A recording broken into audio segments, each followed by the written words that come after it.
यज्ञ की अंतिम आहुति के दिन पूरी नगरी को भोजन करवाया जाए, धर्म की जीत का उत्सव मनाया जाए।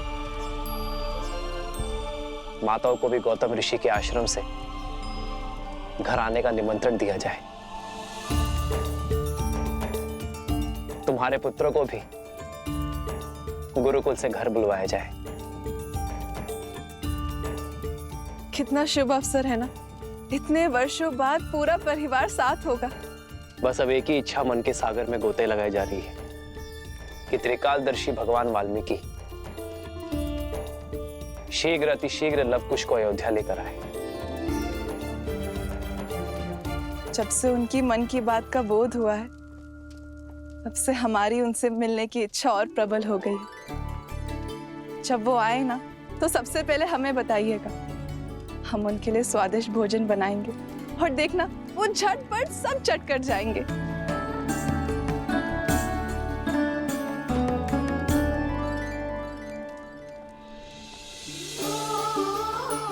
वर्षों बाद अयोध्या में आनंद का आगमन होने वाला है सीते। बस इन सबके मुख पर यूं ही हंसी बनी रहे कि कभी अनिष्ट का कोई भी आवरण उनके तेज को ना ढक सके।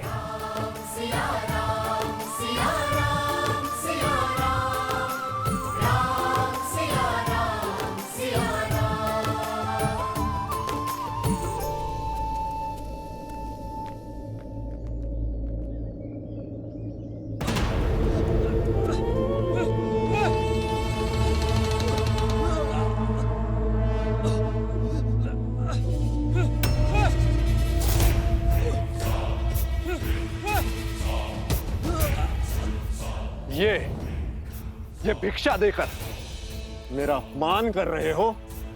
हाँ, बोलो।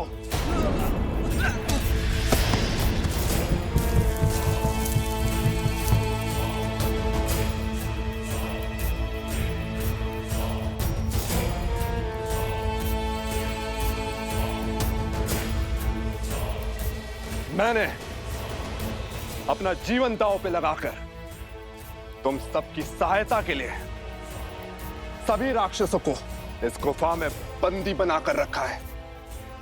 अपने बल और सामर्थ्य से उन्हें रोक रखा है और अब इस अथाह परिश्रम का उचित मूल्य चाहिए मुझे। इस उपकार के लिए हम आपके कोटि कोटि आभारी, किंतु तनिक हमारी बात समझने का प्रयास तो कीजिए। जितना सोना और धन था वो हम आपको दे चुके, अब हमारे पास कुछ नहीं है। हाँ? वीर कभी सहायता के बदले में सौदा नहीं करते। वीरता का सम्मान वो पाते हैं जो निर्दोषियों और निर्धनों की सहायता करते हैं और बदले में कोई अपेक्षा नहीं रखते। सहायता का मोल भाव करने वाले स्वार्थी होते हैं, वीर नहीं।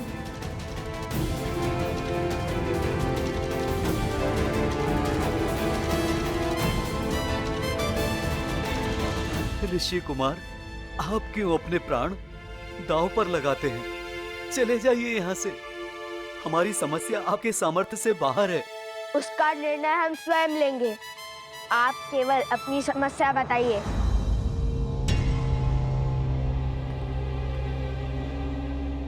देखिए, घबराइए मत, निश्चिंत होकर सत्य बताएं। हमारा गांव कभी बहुत संपन्न हुआ करता था।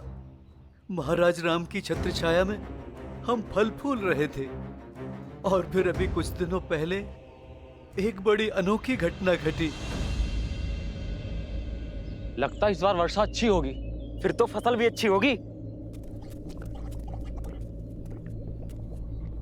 अरे रुक क्यों गए? कोई पिशाच देखा क्या?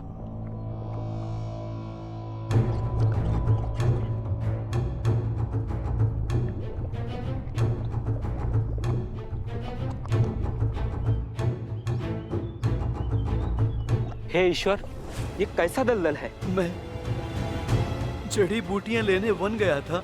वहां मैंने देखा कि दलदल के पास सब एकत्रित हो रहे हैं।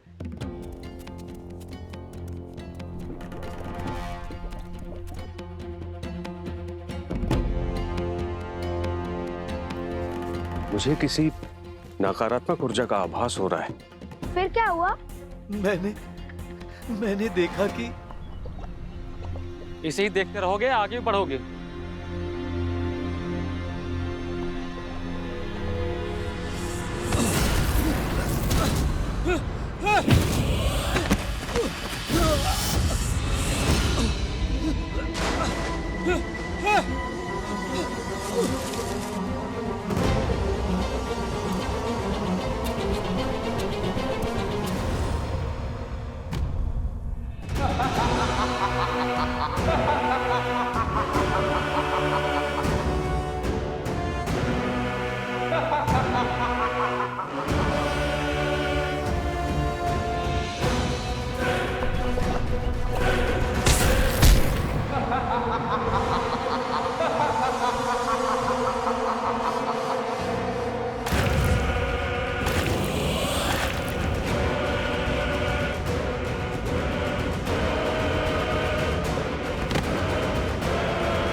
और इन असुरों ने हमारे सुखी गांव को शोक के सागर में डुबो दिया।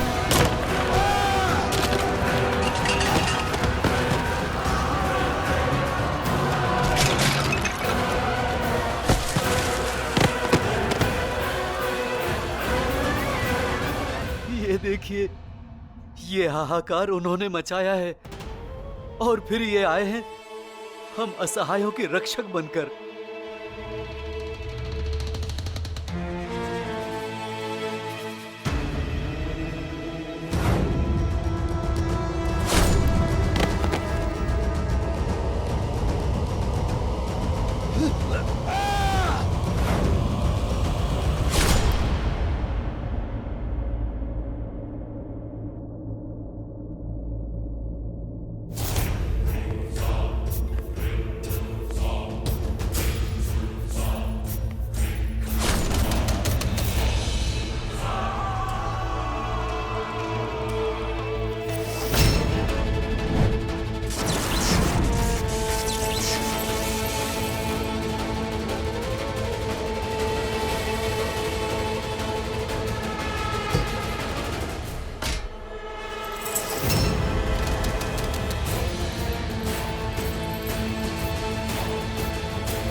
और तब से प्रतिदिन भीतर बंद ये असुर इस गुफा को तोड़ने का प्रयास कर रहे हैं और हम इन्हें रक्षा का मूल्य चुका रहे हैं।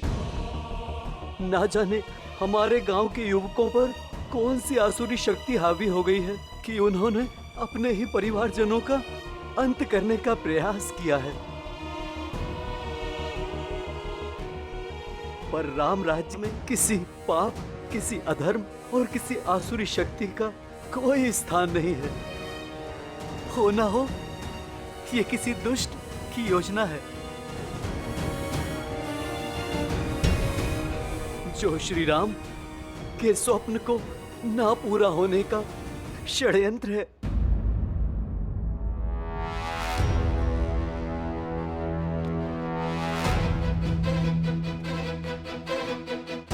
भैया, भगवान वाल्मीकि ने हमें बल से पहले बुद्धि का प्रयोग करना सिखाया है। और मेरी बुद्धि कहती है कि यहाँ पर कुछ तो अनिष्ट घट रहा है। अनिष्ट? क्यों? तुमने तो कहा था, अपनी बात स्वयं में भूल गए कि उद्देश्य पथ पर अनिष्ट स्थितियां अपने आप ही उत्पन्न हो जाती हैं।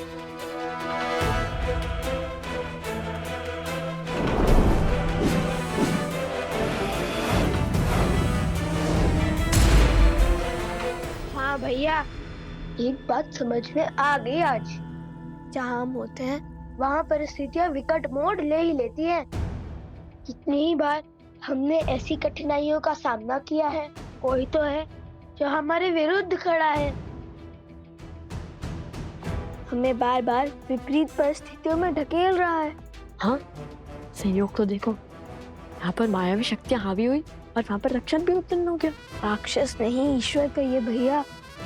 इतने आक्रामक असुरों को इतनी सरलता से गुफा में बंद कर दिया और वो चुपचाप चले भी गए। बात जितनी सरल लगती है उतनी है नहीं। अर्थात राक्षसों से पहले रक्षक का उपचार करना होगा।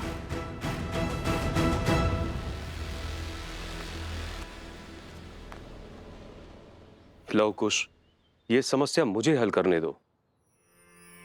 नहीं गुरुवर, आपके शिष्यों के होते हुए आपको कष्ट करना पड़े, ये तो असंभव है।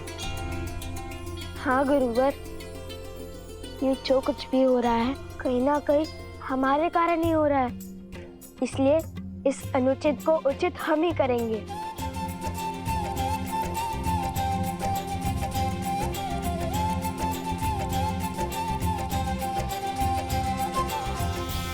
आप तब तक पीछे हट जाइए।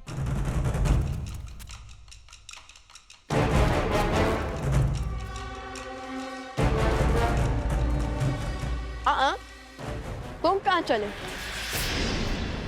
वहीं खड़े रहो।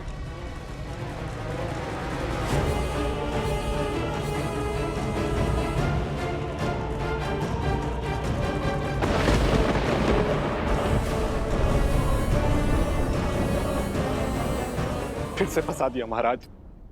मैंने कहा था ये दोनों बहुत चतुर हैं।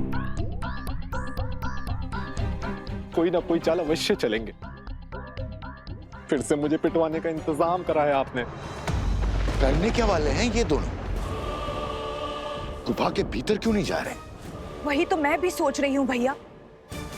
इन्हें तो अपनी अच्छाई का परिचय देते हुए उस गुफा के भीतर चले जाना चाहिए, ताकि वो असुर इन्हें नोच नोच के खा जाएं और उनकी अस्थियां भी राम और सीता के हाथ न लग पाए।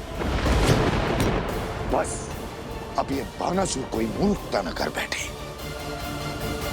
मुझे यहाँ अकेले खड़ा क्यों किया है? तुम्हारी वीरता देखने के लिए। अच्छा, वो पत्थर उठाओ। गुफा का द्वार बंद है ना, खोलो उसे।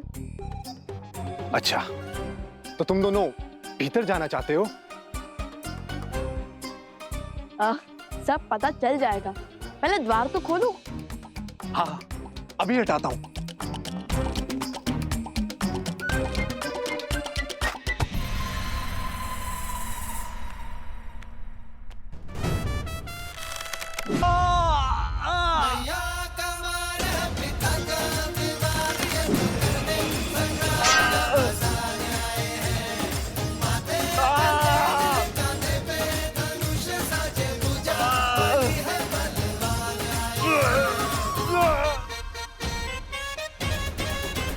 मुझे क्यों मारा?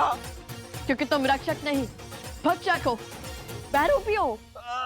यदि तुम्हारा स्थान एक रक्षक का होता, तो वो इतने सारे असुरों को एक साथ मुक्त नहीं करता, हमें भीतर जाने से रोकता। किंतु तुमने बिना विचार किए बड़ी ही सहजता से गुफा का द्वार खोलना शुरू कर दिया। अर्थात तुम जानते थे कि वो तुम्हें कुछ नहीं करेंगे। छोड़ो मुझे। ये लव कुश के बाण हैं, ऐसे नहीं निकले। सत्य बताओ, अन्यथा हमें सत्य निकालने के और माध्यम पता है।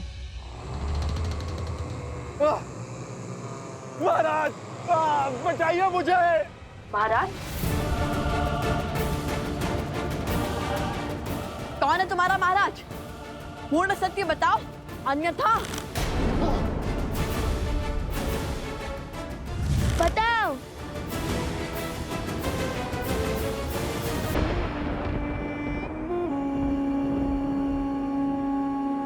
एक कार्य ठीक से नहीं कर सकता ये मूर्ख। आज फिर लव कुश के जाल में फंस गया ये मूर्ख। अंतिम अवसर है, सत्य बताओ, अन्यथा।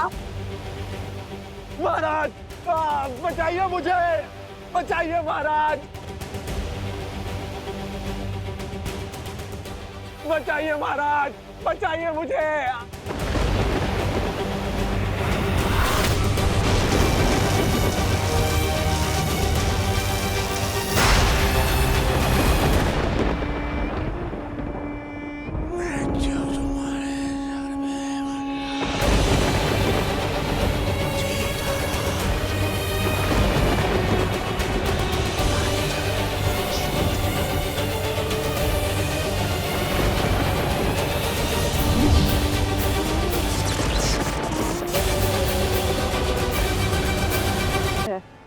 सत्य बताओ, अन्यथा। महाराज, बचाइए मुझे, बचाइए महाराज।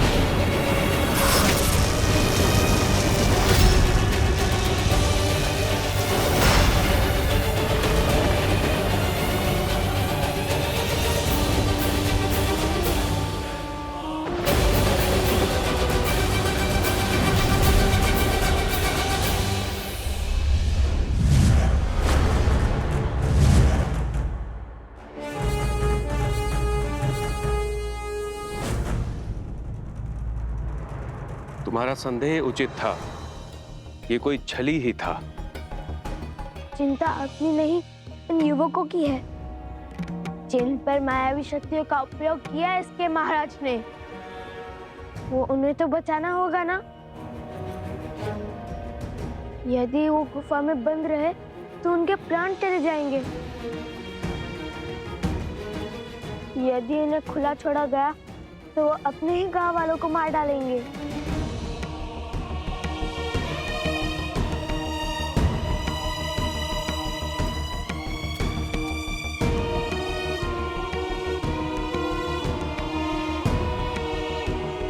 हम जाएंगे इस गुफा के भीतर। नहीं, भीतर संकट है, तुम दोनों के प्राण भी जा सकते हैं। तो क्या हुआ ऋषिवर, यदि पिता के राम राज्य की कल्पना को सार्थक करने के लिए पुत्रों के प्राण भी चले जाए तो भी अंतर नहीं पड़ेगा। हम अपने माता पिता का मान को भी झुकने नहीं देंगे। अद्भुत, मेरा आशीर्वाद तुम दोनों के साथ है।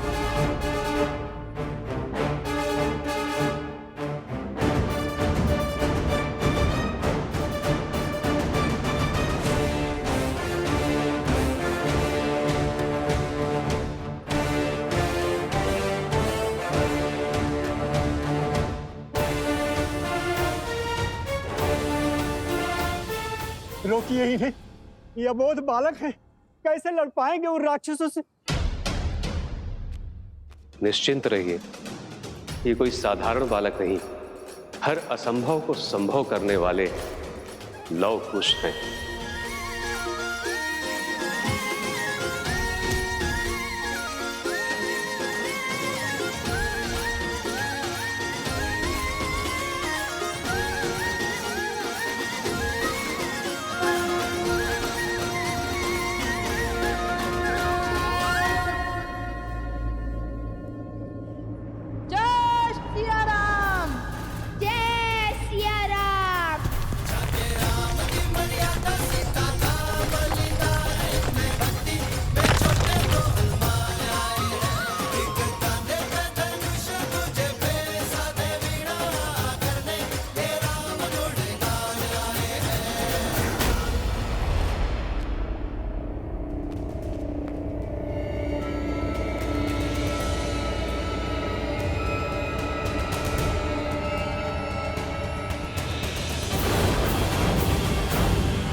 इन्होंने तो हमें हर ओर से घेर लिया।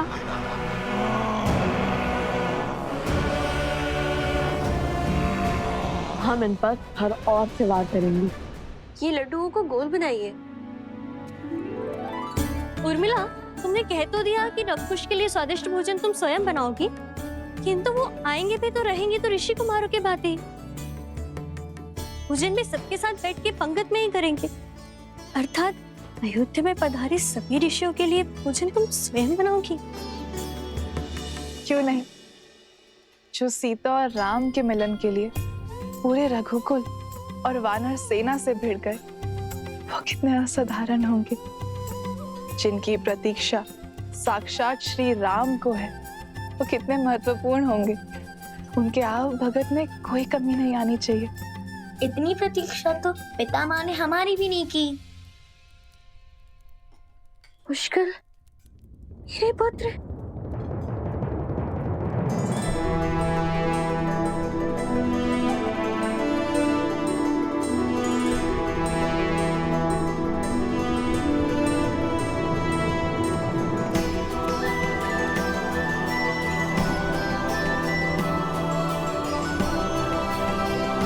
पुष्कर, सुताक्ष, माता। प्रणाम माता। लगता है मांडवी के दोनों पुत्र अपने संस्कार गुरुकुल में बिसराए, भूल गए कि पहले चरण छुए जाते हैं।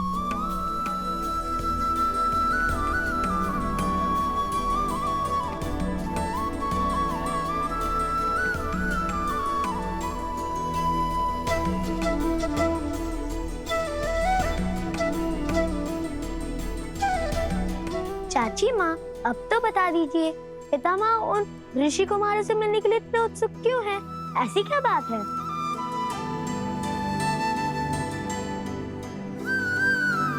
कुछ ना कुछ तो विशेष है उनमें, जो तीनों लोगों के राजा स्वयं उनसे मिलना चाहते हैं। सूर्यवंश भी उनके तेज से प्रभावित है।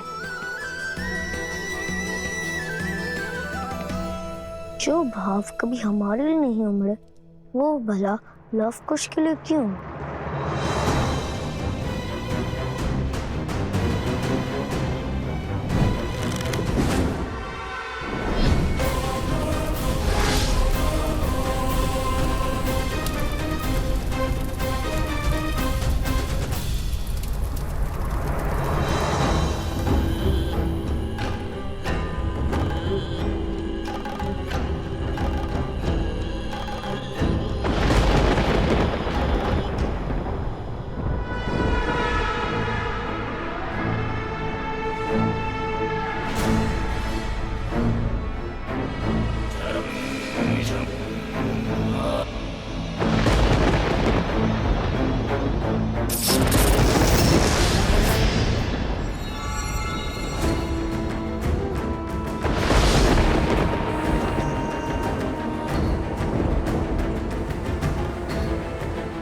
यही से आरंभ होगा उनके अंत का अध्याय।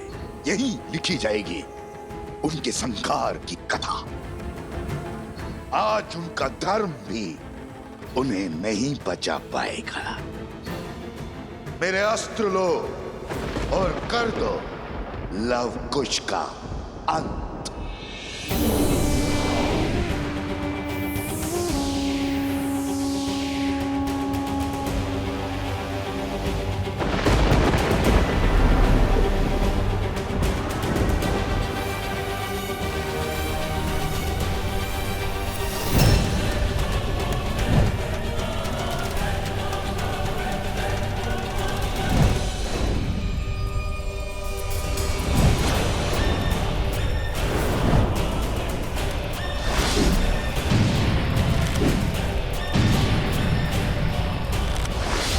पवित्र अग्नि अब हमें और नहीं बचा पाएगी कुछ।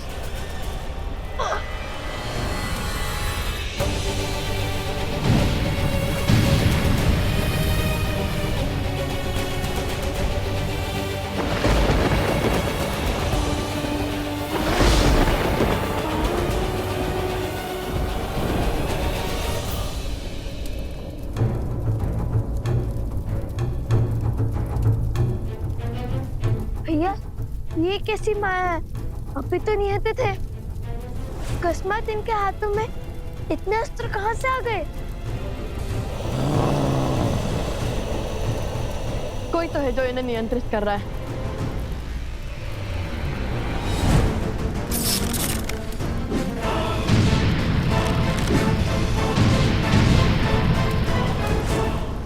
भैया, अग्नि तो बुझ गई। ये तो हमारी ओर ही आ रहे हैं।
भैया, उनका अध्याय अभी समाप्त कर देता हूँ।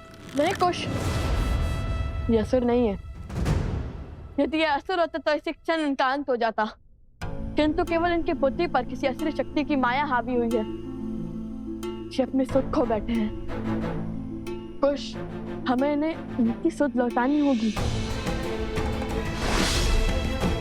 यदि हमने इन्हें मारा तो बहुत से जीवन समाप्त हो जाएंगे। बिना किसी दोष के ये सब मृत्यु दंड के भागी बन जाएंगे।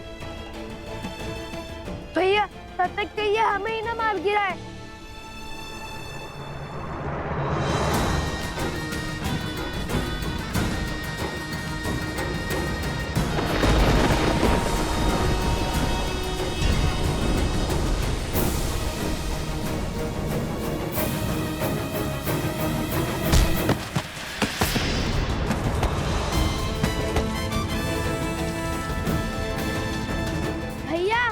योजना क्या है?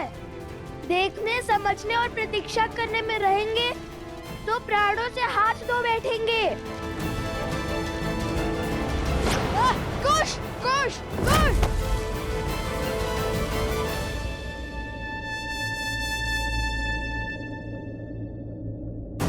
कुश, हमें इन्हें बाहर ले जाना होगा। नहीं नहीं, यदि उन्होंने गांव वालों पर प्रहार किया तो? शांत कुश।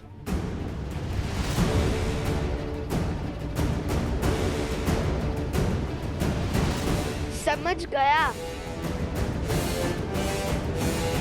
जय सिया राम! जय सिया राम! जय श्री राम।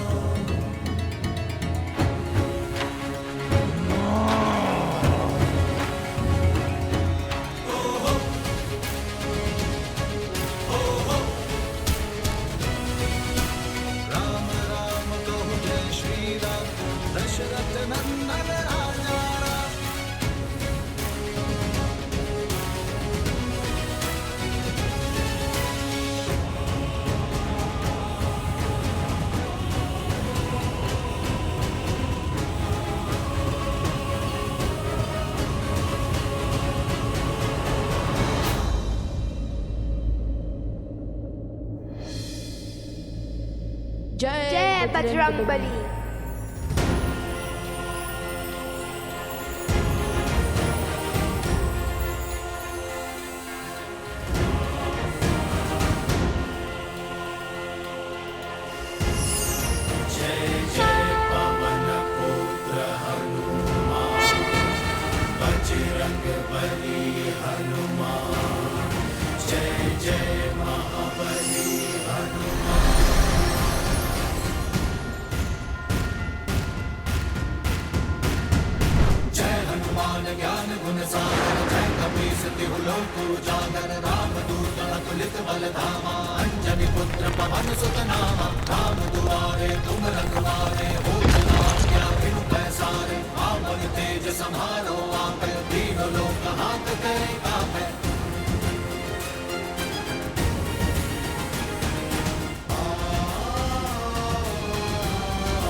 तो पीछे हट जाइए।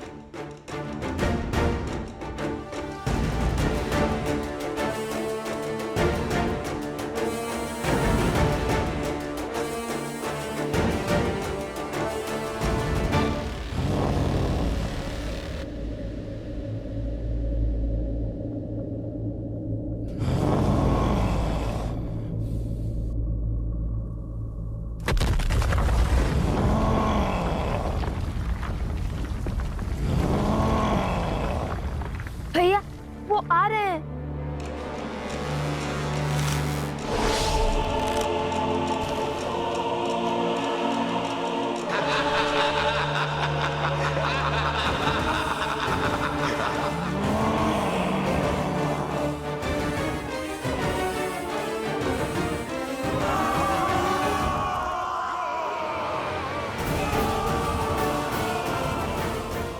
जय सिया राम।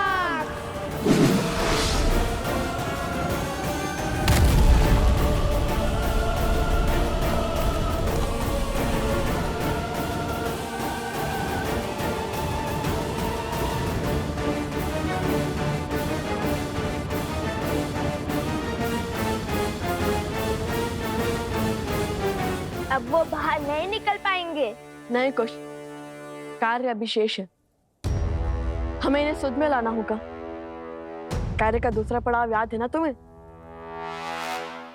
अरे जिसके लिए इन्हें यहाँ लाए हैं वो कार्य। हाँ हाँ भैया वो स्मरण है।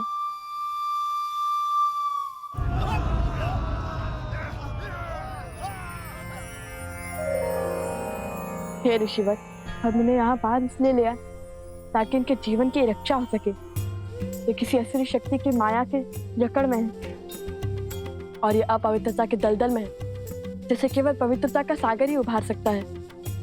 शुद्धता ही इनकी सुध लौटा सकती है गुरुवर। बोलो, मैं तुम्हारी क्या सहायता कर सकता हूँ?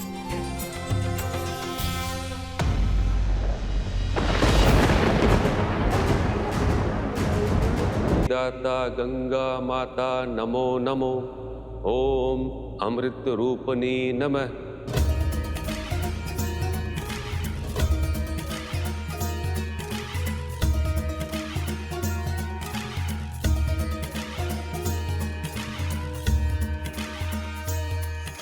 जय जय भगीरथ नंदिनी मुनि जय चकोर चंदिनी, नर नार विबुध बंदिनी जय जहनुमालिका।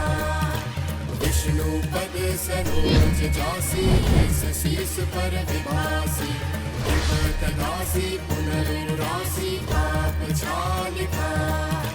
विमल विपुल बहसी बारी, शीतल दया ताप हारी, अमर भर विभंग कर तरंग मालिका। दुर्जन दूज पहाड़ शोभित शशि धवल धारी, अंजन भव भार भक्ति कल्पतालिका। धनज तट काशी विहंग जल थल चर पशु पतंग, कीट जल तापस सब सरिस पालिका। जय मां गंगे। हे माता, इन्हें पवित्र कीजिए, इनकी अशुद्धता को दूर कीजिए।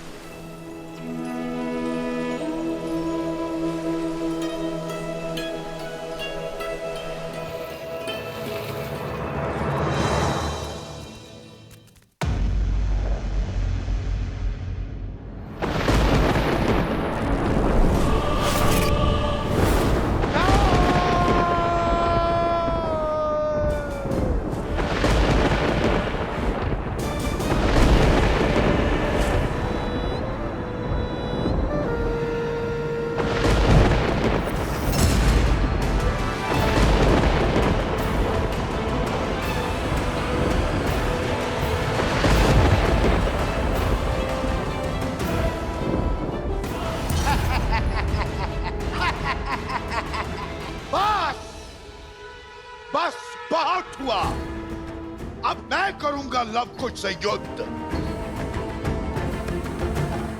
छुप छुप कर प्रहार का समय गया। अब जो होगा आंखों के सामने होगा।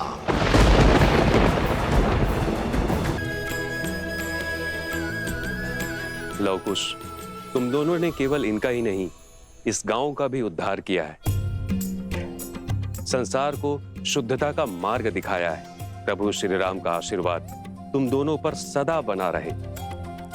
जय श्री राम। जय श्री राम। जय श्री राम।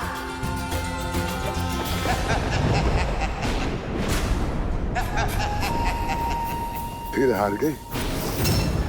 कुछ नहीं होगा तुमसे, किसी योग की नहीं हो तुम। रावण के कुल पर कलंक हो कलंक।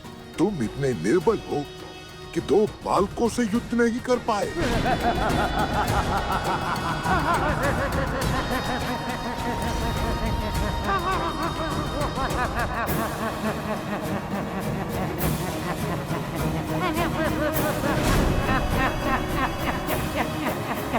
बस बस बहुत हुआ। चुप चुप कर प्रहार का समय गया। अब जो होगा आंखों के सामने होगा।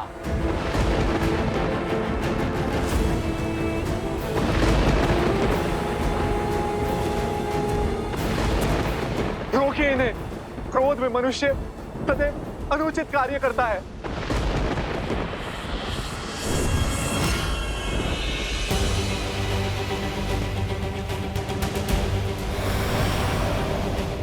रुक जाइए भैया, मेरी बात तो सुनिए।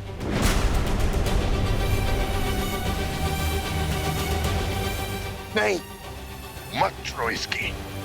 अपनी नाक तो कटवा ली। अब तुम्हारा अपमान करने चली है ये। रावण की मृत्यु का कारण भी तो यही है। राक्षस कुल के अंत का कारण ये है। हाँ, मत सुनो इसकी, मत सुनो इसकी, मत सुनो इसकी, मत सुनो, मत सुनो इसकी, मत सुनो इसकी, मत सुनो इसकी, मत सुनो इसकी, मत सुनो।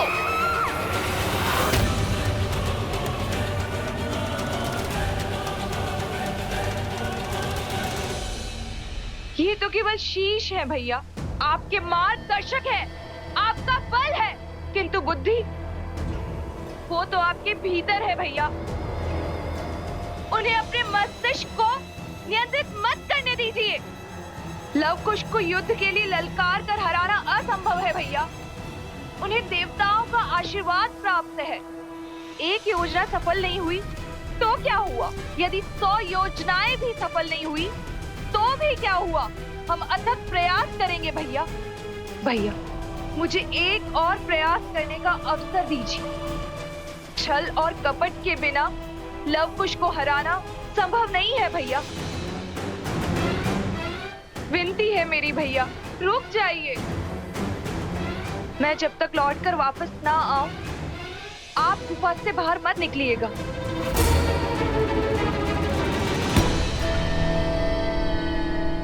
आज फिर तुम्हारी बात मान लेता हूं, किंतु स्मरण रहे ये अंतिम बार है। यदि आज लव कुश नहीं मरे तो रावण और राम के कुल के बीच एक भीषण युद्ध होगा जो इतिहास बनेगा, जिसे संसार सदा स्मरण रखेगा। आप निश्चिंत रहे भैया, शीघ्र ही राम और सीता को लव और कुश के अंत की सूचना मिलेगी।